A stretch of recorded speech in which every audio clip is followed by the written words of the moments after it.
Okay, hi Tom. Today I just wanted to show you one example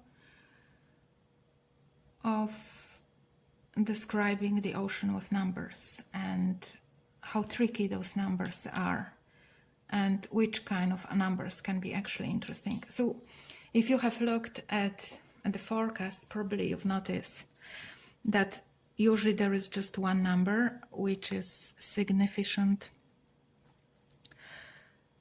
wave height.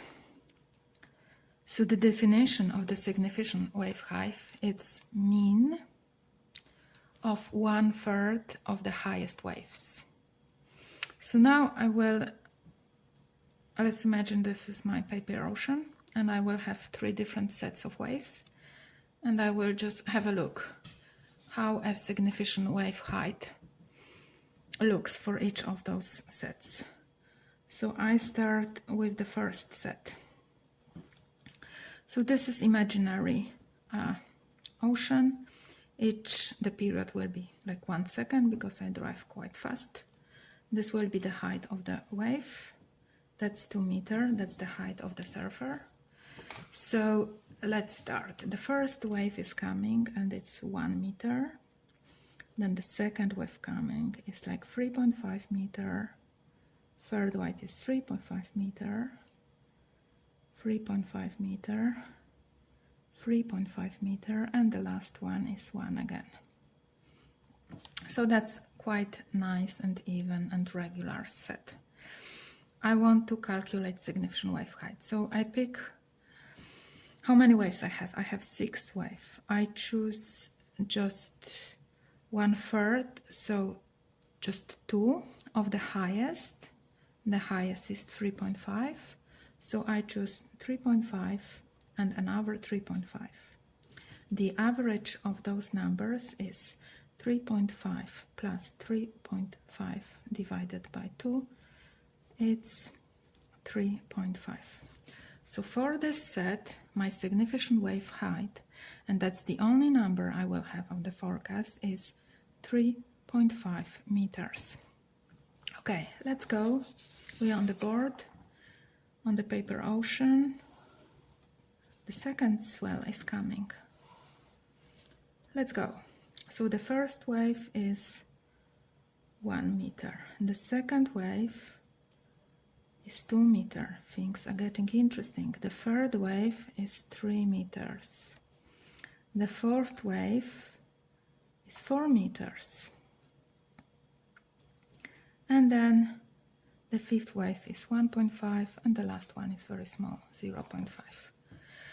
Again, I pick 2 of the highest waves. So it's 3 and 4 and the mean of 3 and 4 is 7 divided by 2, it's 3.5. So the significant wave height for this set is also 3.5 meters. Okay? And let's look at this set.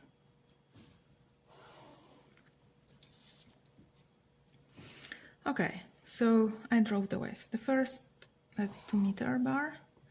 So the first wave is very calm, it's 0.5.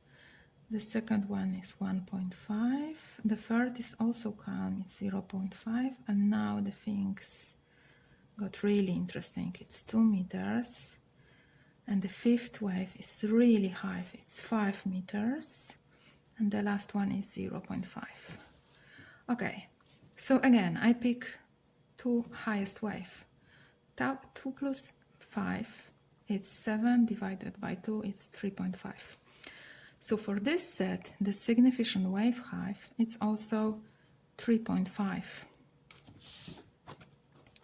So basically the significant wave height tells me roughly how high waves I can expect, but it doesn't tell me if the ocean will be full of very equal waves or it will be quite disorganized and some of the waves will be really, really high and some will be like not even noticeable.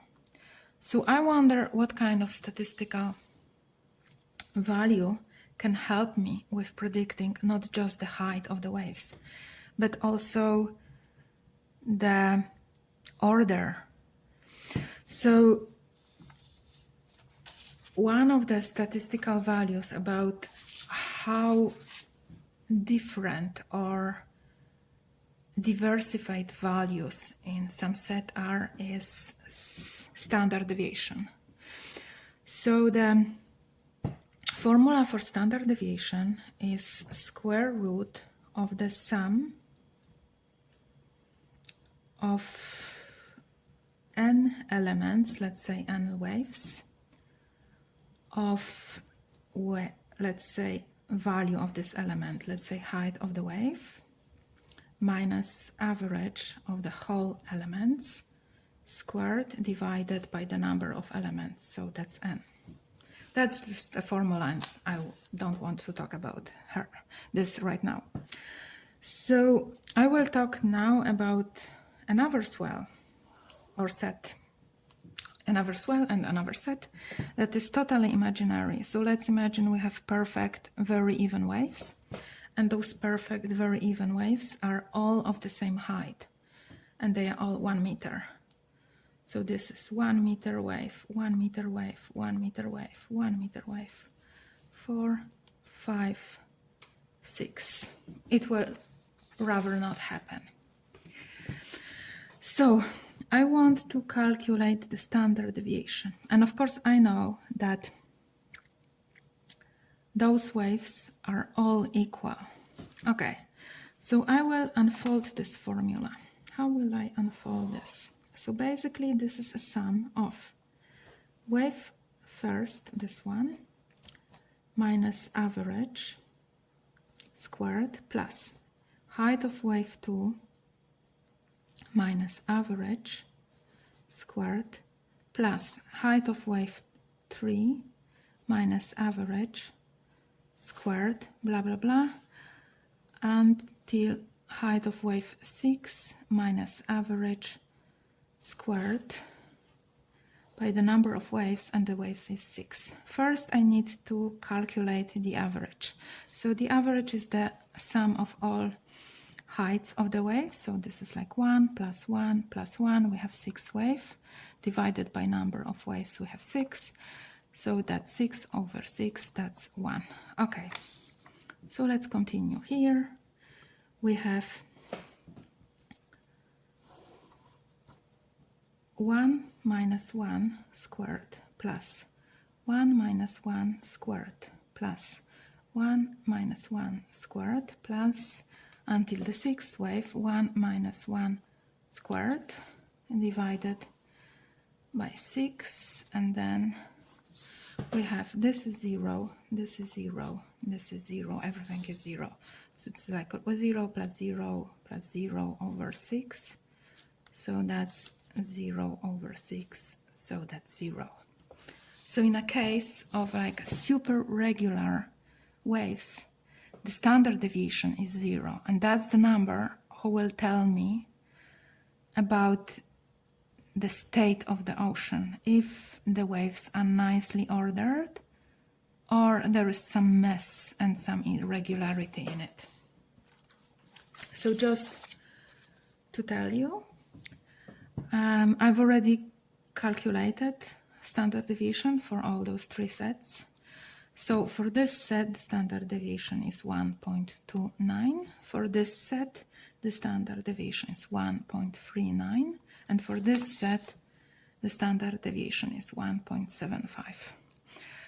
So just, I think those numbers, they are not displayed anywhere. Also because they don't keep information about single waves. But I think it's, maybe I can find those numbers. So, because then, just having those 2 numbers, I will have information not just how high wave I can expect, and you already see that this is very tricky. But I also can figure out or have some idea if I can expect very nicely and even waves, or I can expect like big surprises. And why this is important? Because if you read the number 3.5 and you keep this in mind and you go for surfing, and then you have these 5-meter waves, that can be like way too much.